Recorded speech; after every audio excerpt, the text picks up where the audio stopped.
The most shameless tank that we can all remember is, of course, the Sixers, during the process era, where they signed G League players and basically random dudes off the street to help them lose and get higher picks. It was obvious because their own GM, Sam Hinkie, openly admitted to tanking, and it got so severe the NBA had to step in and force the Sixers to fire him. Since then, with the NBA taking measures to reduce tanking, it's still as prominent as ever. A third of the league is blatantly tanking right now. I mean, it's obviously not the Jazz's fault. They've had some legitimate injuries, and most of their games are still competitive even if they are trying to lose. They're playing within the realm of the NBA rules. Plus, the Jazz are only doing this because they owe their first-round pick to the Thunder if it doesn't fall within their protection limits. Their pick is top 8 protected, so if it falls within the top 8 picks, then the Jazz keep it. If it doesn't, it goes to the Thunder. That's why they're trying to lose. However, this isn't the first time the Jazz have done this. In this video, we're gonna take a look at a bunch of teams in recent memory with the most ridiculous tanking we've ever seen. And it's so severe that it makes you wonder what can be done to stop them. Or is it impossible to stop them? What Utah is doing right now is messing around with the integrity of the NBA. Hey guys, before we continue, I want to thank SeatGeek for sponsoring this video. The NBA season is in full swing, the MLB is around the corner, and right now you can get World Cup tickets on SeatGeek. With 35 million downloads, over 70,000 events listed, SeatGeek is the #1 rated ticketing app. NBA viewership is higher than it's been in years, and with baseball and FIFA in the upcoming months, now's the perfect time to grab your tickets. And it's so easy. With SeatGeek, you can see the view of every ticket on your app, and each one is rated on a scale of 1 to 10. Green dots mean they're great deals, while red dots are not so great. Every ticket is protected, so you can be sure your purchase is safe. You already know I've used SeatGeek multiple times for concerts, basketball games, and more, so you know I got a deal for you guys. Use my promo code ANDYHOOPS10 for 10% off your next set of tickets at SeatGeek. That's 10% off any tickets with my promo code ANDYHOOPS10. Click the link in the description to download the app and have the code automatically added to your account so you can use it later. Thank you to SeatGeek for sponsoring this video. The Utah Jazz. What better team to start this video with than the Utah Jazz? Starting in the 2024-25 season, the Jazz organization realized with Lauri Markkanen's injuries, along with the team struggling to make the playoffs with their current crop of players, this is the most opportune time to lose on purpose and rebuild through the draft. So what happened towards the end of the 2024-25 season was the most deranged tanking I've ever had the pleasure of watching. The date is March 1st, 2025. The current bottom of each conference looked like this. The Jazz were the worst in the West, but there were 2 teams in the East who were worse than them. These 4 teams all had relatively close records and were equally as bad. But as the end of the season approached, the Jazz shifted into another gear that no other team could match. They lost 21 of their final 23 games, with a record of 2-21 to close out the year. The Jazz finished with the worst record among both conferences.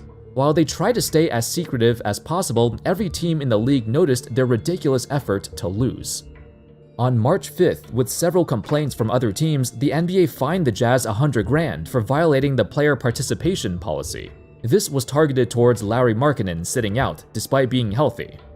It got even worse when they started to face other teams who were also trying to lose. For example, on March 14th, in a matchup between the Jazz and Toronto Raptors. This game can only be described as, obviously, the game of the century. When the second half started, both teams strategically benched every player who was playing well. Scottie Barnes and Emmanuel Quickley both had 20 points in 25 minutes. They were playing too well, so they had to get benched. On the Jazz side of things, Markkanen and Colin Sexton played just 18 and 20 minutes that game.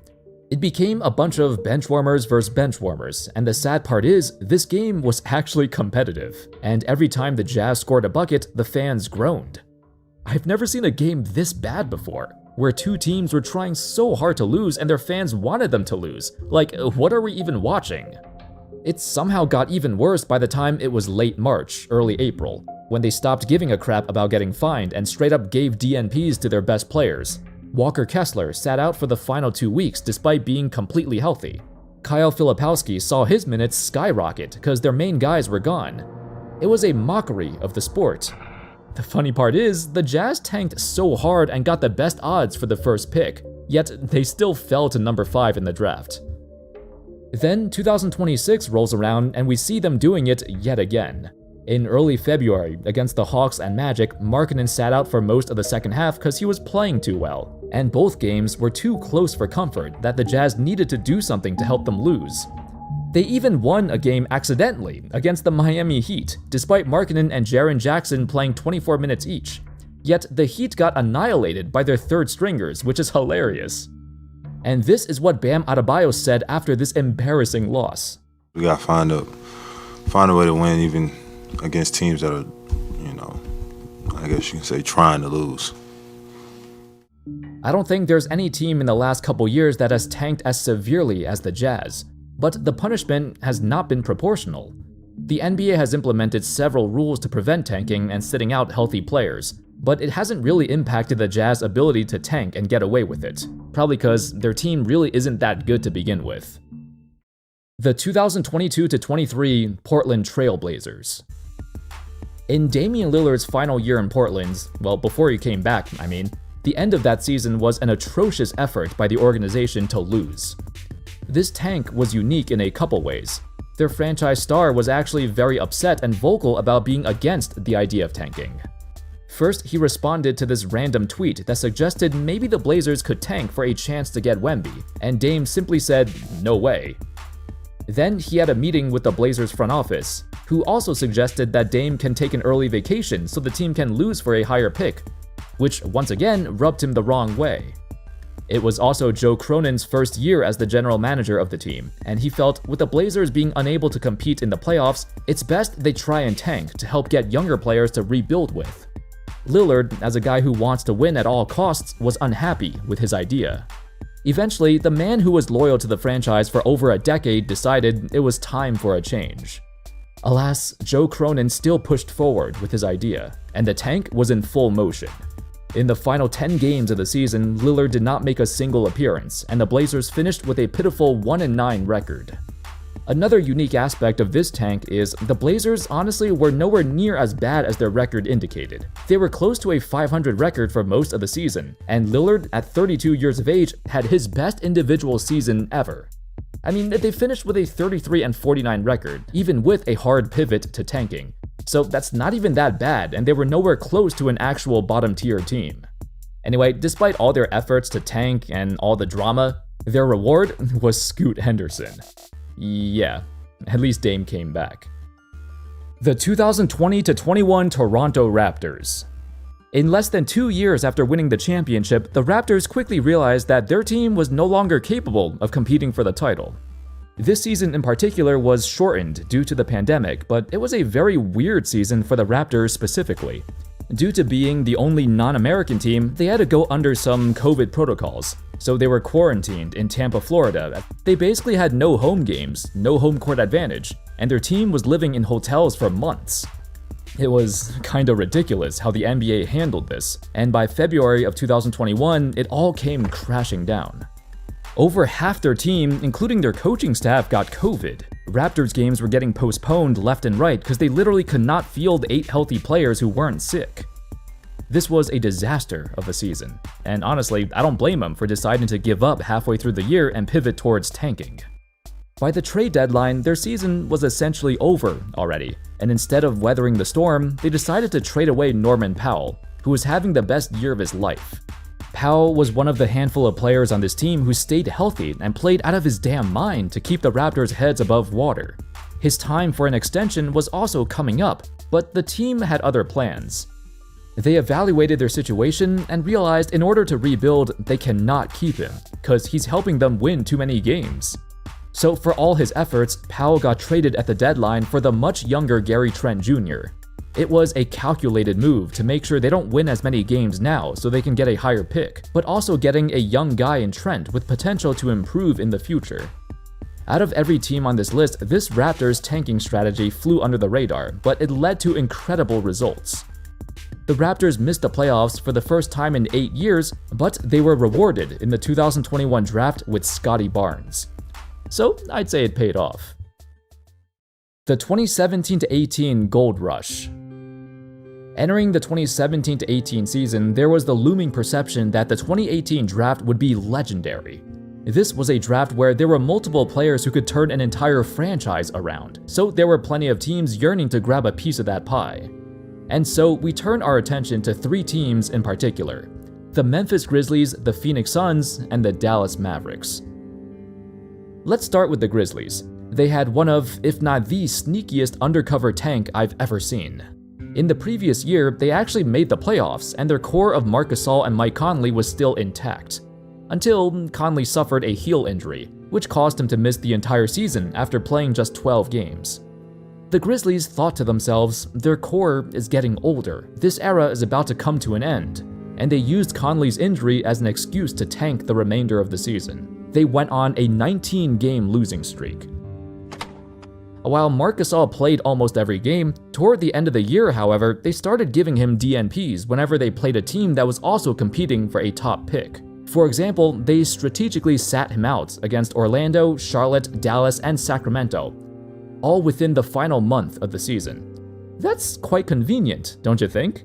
The result? The Grizzlies lost to every single one of those teams, which included a remarkable 61-point loss to the Charlotte Hornets. In the last few weeks of the season, the Grizzlies also gave significant playing time to horrible players like Marquise Teague, Briante Weber, and Xavier Rathan-Mays. And by horrible, I'm not exaggerating. The 2017-18 season was the last time any of these 3 players ever appeared in an NBA game, and they were strictly on the Grizzlies to fuel their tank. Eventually, they ended up with the 4th pick of the 2018 draft, future Defensive Player of the Year Jaren Jackson Jr. Although he didn't last forever in Memphis, this was still a very successful plan orchestrated by the Grizzlies that slipped under everyone's radar. They're not usually a team that's known for tanking, but they certainly did quite well here. The Suns are the second team that deserve a mention for their heroic effort to tank for the 1st pick. And they actually succeeded in doing so. On February 1st, they had an 18-34 record. They were bad, but they were still on pace to win at least 30 games, which isn't terrible. Then the tank began. They lost 27 of their last 30 games. For the Suns, they're actually very lucky because it's so easy for them to lose. All they had to do was not play Devin Booker for an entire month and give huge minutes to their 2 busts, Josh Jackson and Dragan Bender. Their losses directly correlate with how many minutes these guys play. So late in the season, Jackson and Bender would play like 35 to 40 minutes a night, and that's all they need to guarantee a loss. It was one of the most pathetic yet successful tanks in the history of the sport, which eventually landed them the number 1 pick. Unfortunately, all that effort into tanking ended up in vain, as they used the pick to select DeAndre Ayton. I guess they got a finals appearance out of it, right? That's something. The final team from this year is the Dallas Mavericks. I'm not sure if y'all remember, but this was quite the controversial year for Mark Cuban and the Mavs. It started with a report from Sports Illustrated that investigated sexual misconduct within the Mavs workplace. It involved several employees like former Mavs reporter, a former ticket salesman, and even the former CEO of the team for 2 decades. Mark Cuban was on the hot seat. Then, on the same day, this came out. Cuban was fined $600,000 for a completely unrelated issue, tanking. This is what he said publicly. Quote, "I'm probably not supposed to say this, but I just had dinner with a bunch of our guys the other night. We weren't competing for the playoffs. I was like, look, losing is our best option." I guess it wasn't exactly a sneaky move by Cuban, because, he said it in the public. But they probably would have gotten away with it if he hadn't said that. The Mavs lost 13 of their final 16 games, and they did it by heavily overplaying their worst players. There was even a game late in the season against Orlando, where Aaron Harrison and Jonathan Motley each played 41 minutes. These guys were both undrafted, by the way, and were out of the NBA shortly after. They lost enough games to grab the 5th pick of the draft, which they traded up to receive Luka Doncic. And you know how this turned out. There's one last team from years ago that I think deserves an honorable mention. That's the 2011-12 Golden State Warriors. What made their tank so special was they did it out of necessity. They were in real danger of losing their draft pick if they didn't tank. Their 2012 pick was top 7 protected, meaning if their pick fell out of the top 7, they would lose it, and it would convey to the Utah Jazz instead, as it was from a previous trade. To spice things up, the 2012 draft class was projected to be pretty good, so the Warriors desperately wanted to keep their pick regardless. Towards the end of the season, they made a monumental effort to lose. They had an 18-21 record before they went on an enormous stretch of losing, and finished the season 23-43 in the lockout-shortened year. They managed to do this by trading away Monte Ellis at the deadline and sitting David Lee, and with Steph Curry's season-ending ankle injury, it was a great combination of events that helped them lose enough to keep their pick. The Warriors would in fact finish with the 7th pick of the draft, which they used to select Harrison Barnes. I'd imagine it's rare to see a team tank under these circumstances, but the threat of losing their pick gave the Warriors enough motivation to do it. Anyway, that's all folks. Those were several of the most shameless tanks in recent NBA history. Some of them try to fly under the radar and no one knows about it. But the minutes and the losses and the numbers, they don't lie. Let me know your thoughts in the comment section. Can you think of any other teams who shamelessly tanked and severely dropped off towards the end of the season? Let me know in the comments. Thank you all so much for watching. I hope you all enjoyed the video, and of course, as always, I'll see you next time. Peace.